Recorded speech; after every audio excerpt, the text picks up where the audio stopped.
جو بھی سنت ہوتی ہے سنت فرض سے پہلے ہوتی ہے۔ ہم اکثر یعنی کہ فرضوں سے پہلے جو سنتے ہیں ان میں ہم تھوڑی کوتاہی کر جاتے ہیں، چلو ابھی ٹائم نہیں تھا بعد میں پڑھ لیں گے۔ اصل جو سنت ہوتی ہے نا فرضوں سے پہلے،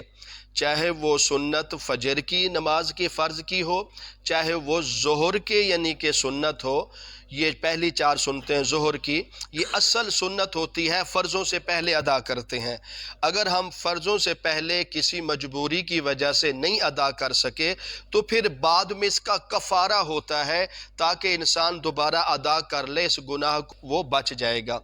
اب اس کی ترتیب کیا ہے؟ سب سے پہلے تو آپ اس فجر کی سنتوں کے متعلق سن لیں کہ جب آپ یعنی کہ مسجد میں آئیں تو آپ نے جماعت سے پہلے سنت ہی ادا کرنی ہوگی۔ اسی طرح اگر آپ مسجد میں آئے ہیں، آپ نے دیکھا کہ اب ٹائم تھوڑا ہے، میں نے سنت کو ادا کیا، تو پھر جماعت کھڑی ہو جائے گی۔ اب میں کیا کروں؟ پہلے سنت پڑھ لوں یا جماعت کا انتظار کروں؟ علماء فرماتے ہیں کہ جو مسجد کی جو صحن ہوتا ہے یا مسجد ہوتی ہے، اس میں تھوڑا ترتیب یہ دیکھ لیں، اگر فجر کی نماز یعنی کہ مسجد کے اندر ہونی ہے تو آپ سنت باہر پڑھ لیں۔ اگر نماز یعنی کہ باہر ادا ہوگی تو یعنی کہ جماعت، آپ پھر سنت مسجد کے اندر ادا کر لیں۔ اس میں تھوڑی یہ ترتیب رکھنی ہوتی ہے کہ امام کی قرات آپ تک نہ پہنچے، وہاں آپ سنت ادا کر لیں، تو آپ سنت پڑھنے کے بعد پھر آپ اس جماعت میں شامل ہو سکتے ہیں۔ اس کے بعد ایک اور چیز بھی سن لیں، اگر آپ نے مسجد پہنچے ہیں نماز پڑھنے کے لیے تو ابھی جماعت کھڑی ہو چکی ہے، ابھی آپ کے سامنے کھڑی ہو رہی ہے، تو ابھی آپ سوچ رہے ہیں کہ میں سنت پڑھوں تو میری ایک رکعت نکل جائے گی، تو اگر میں سنت پڑھ لوں یا جماعت میں شامل ہو جاؤں، تو اب علماء فرماتے یہ ہیں کہ آپ کو چاہیے جب جماعت کھڑی ہو جائے تو آپ سنت پھر اس وقت چھوڑ دیں، پہلے نماز جماعت میں شامل ہو جائے، کیونکہ جماعت کا جو اجر ثواب ہے یہ سب سے فضیلت والا ہے۔ سنت بھی پڑھنی لازم ہوتی ہے، لیکن کیونکہ اب فرض نماز کھڑی ہو چکی ہے تو ابھی آپ سنت نہیں پڑھ سکتے، ابھی آپ فرضوں میں ہی شامل ہو جائیں۔ تو ابھی آپ یعنی کہ اگر آپ اس نماز میں شامل ہو رہے ہیں، فرض میں شامل ہو گئے، تو ابھی آپ نے سنت نہیں پڑھی، تو ابھی اس سے پہلے اگر آپ کو خطرہ ہے کہ اگر میں سنت نہیں پڑھوں گا، جماعت میں شامل ہو جاؤں گا تو بعد میں مجھ سے سنت نہیں پڑھی جائے گی، مجھ سے پڑھی نہیں جائے گی سنت، تو پھر آپ کو اس چیز کا اندازہ لگانا ہوگا، اگر آپ سنت کو پڑھنے سے یعنی کہ پڑھنے سے آپ کو فرض نماز کا کچھ حصہ مل جائے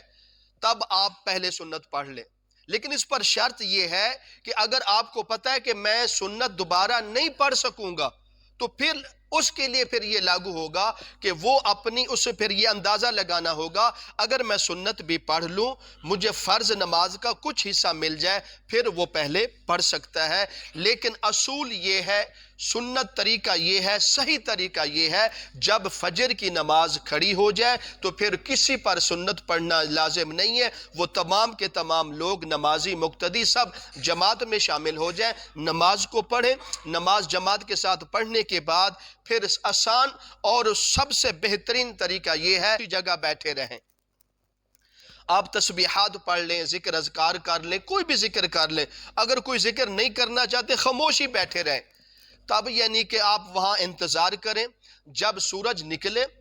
سورج نکلنے کے 20 منٹ بعد آپ نے یعنی کہ جو اشراق کا وقت شروع ہوتا ہے اس وقت آپ نے وہ فجر کی 2 سنتوں کو پڑھنا ہوتا ہے۔